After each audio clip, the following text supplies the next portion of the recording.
Picard was not Locutus. Like, share, subscribe, win Grace out.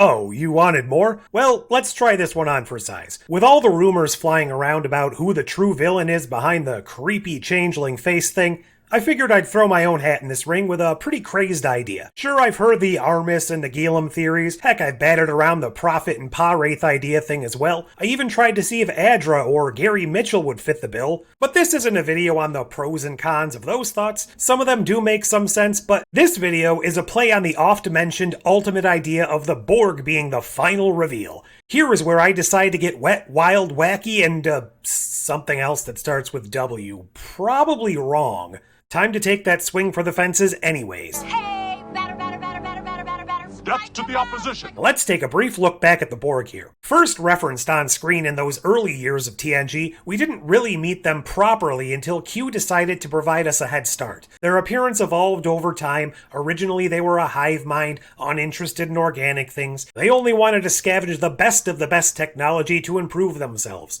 Eventually we learned of their drive to incorporate organics into their midst as well. Things continued to escalate when they added Picard to their collective, creating the Borg individual who could speak with humanity in an effort to facilitate a total and easy assimilation. Locutus was born. I am Locutus of Borg. Or so we were led to believe for all these years. But what if that isn't the case? What if Jean-Luc Picard never truly was Locutus, or at least not how we were all led to believe for so long? Following the abduction and the eventual rescue of our dear Capitaine Picard, it would be a long, long time before the status quo of the Borg changed again. Sure, we learned more about their inner workings, we dealt with a disconnected Hugh, a lore sub-collective, all of those things, but the overall nature of their existence stayed mostly the same until the film First Contact. Here, we learned of the Borg Queen, a character who many love but many more also hate. This is often cited as the beginning of the end for Star Trek's most fear-inducing enemies. But again, we aren't here to debate her merits. We learn at this moment that the Borg aren't a purely collective-run entity. While they do work in that way, they are controlled by the Queen, a queen who knew of Picard and his time as Locutus. It is also revealed in this movie that Picard remembers her. This is something he had not recalled up until now. She is ultimately destroyed in this encounter. However, Voyager and Picard Season 2 show us that the Borg Queen isn't necessarily an individual. She's more of a program that is able to be implemented when and where she is required. As she puts it herself, the Borg on it were destroyed. You think in such three-dimensional terms.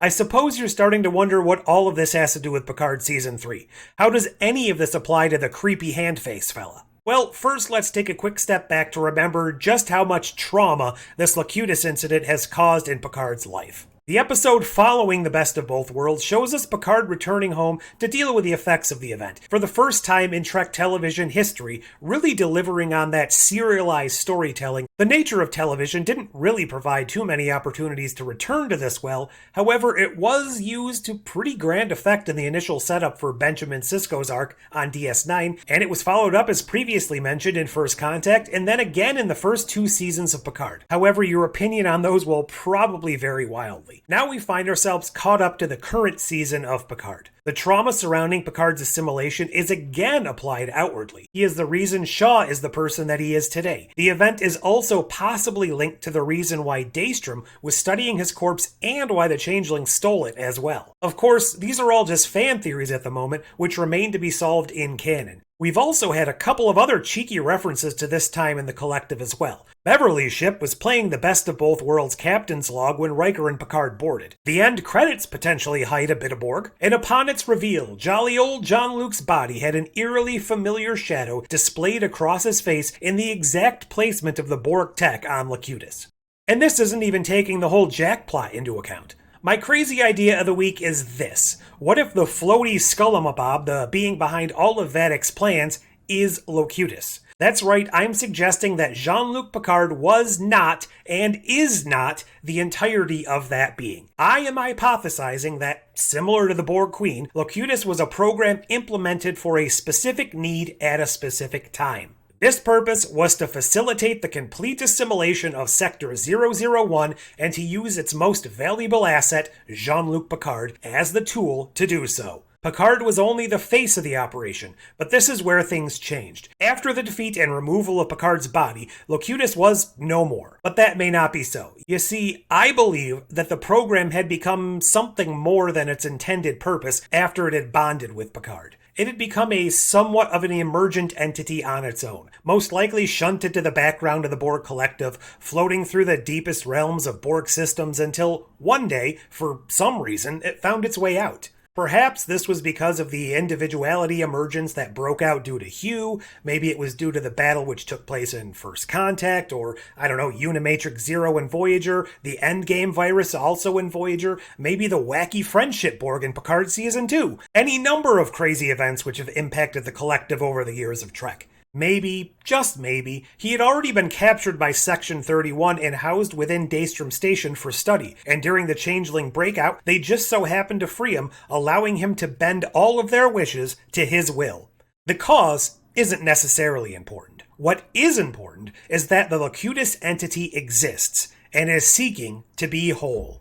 In a manner similar to a symbiote in Marvel, I'm thinking that Locutus desires to become whole again, to return to Picard, to bond with him again. He probably sees Picard's leaving him for the weak and fragile organics as a betrayal, as an abandonment. Locutus wants to become whole, yes, but he also desires revenge against those who took his missing piece away from him. While this most likely contains implications for Jack Crusher as well, I'm simply positing the idea of who is truly behind the floating skull. Will he use Picard's organic remains to reanimate and become a fully fledged Locutus again? Will this lead to Picard versus Picard in battle? Will the revelation of the true nature of Locutus finally relieve Picard of all that guilt and, dare I say the word, trauma again, that has been following him ever since the TNG Season 3 finale? I obviously haven't worked out all the bugs with this idea, but I would love to hear what you think. Is this a plausible crazy theory or just crazy? Let me know all about it in the comments below, and while you're there, feel free to assimilate that like button and subscribe while you're there. And until next time... You will become one with the Borg. You will all become one with the Borg.